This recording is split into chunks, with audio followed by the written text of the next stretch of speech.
UP में इस बार लोकसभा चुनाव में माफियाओं का प्रभाव कम है। मुख्तार और अतीक की मौत के बाद इनके इलाकों में प्रचार का तरीका अब बदला है। कई जगह तो ऐसी हैं जहां 30 साल बाद प्रचार करने नेता पहुंचे। माफियाओं के सफाई का असर कैसा दिख रहा है, दिखाते हैं इस रिपोर्ट में।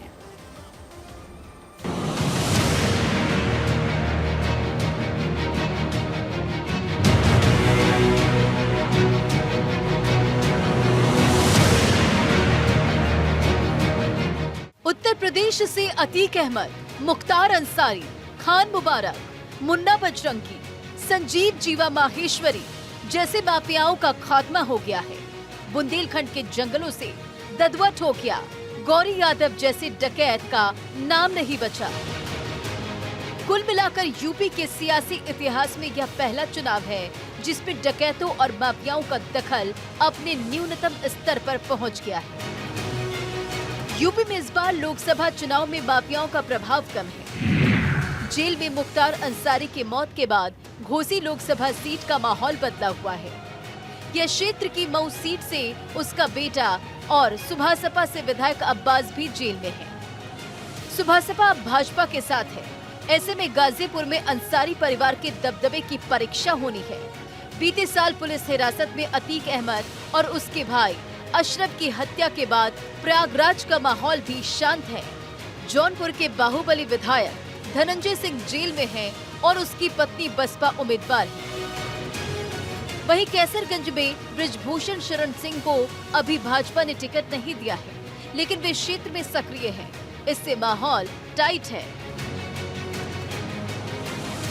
पूर्वी यूपी की घोसी सीट से सुभासपा के अरविंद राजभर एनडीए उम्मीदवार हैं।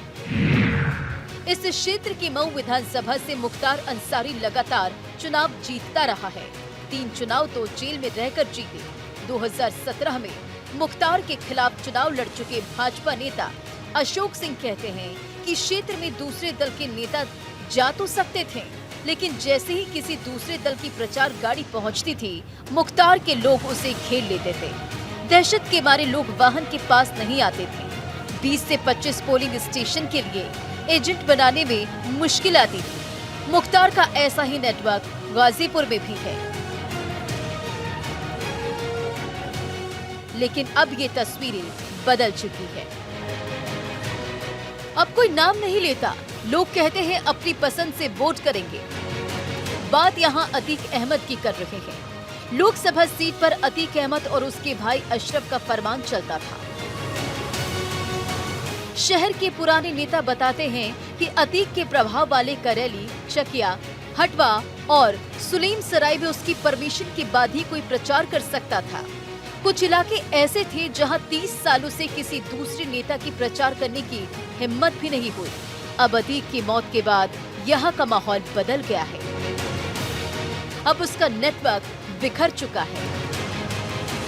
अतीक के दबदबे वाले इलाके के लोग कहते हैं कि सब अपनी पसंद की पार्टी को वोट करेंगे।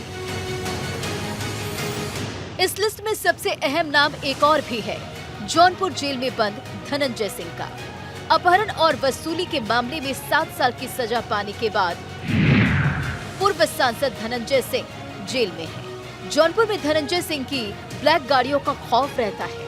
हाल ही में धनंजय सिंह की पत्नी श्रीकला रेड्डी ने 100 ब्लैक गाड़ियों का काफिला निकाला। यह नजारा किसी दक्षिण भारतीय सिनेमा से कम नहीं था। उसकी तीसरी पत्नी और जिला पंचायत अध्यक्ष श्रीकला रेड्डी बसपा से चुनावी मैदान में है। जेल में रहने के बाद भी धनंजय का नेटवर्क मजबूत है। स्थानीय लोग कहते हैं कि क्षेत्र के लोग दबाव में हैं।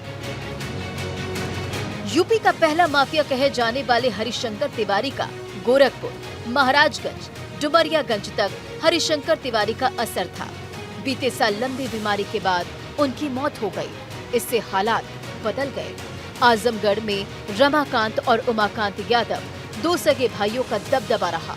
रमाकांत सपा, बसपा और बीजेपी से जीते। उमाकांत 2004 में मछली शहर से जीते थे। दोनों भाइयों पर अपहरण के दर्जनों केस थे। अब जेल में हैं। संभल, बदायूं, बुलंदशहर में मजबूत प्रभाव रखने वाले डीपी यादव का दौर भी खत्म हो चुका है। Bureau report, Bharat 24।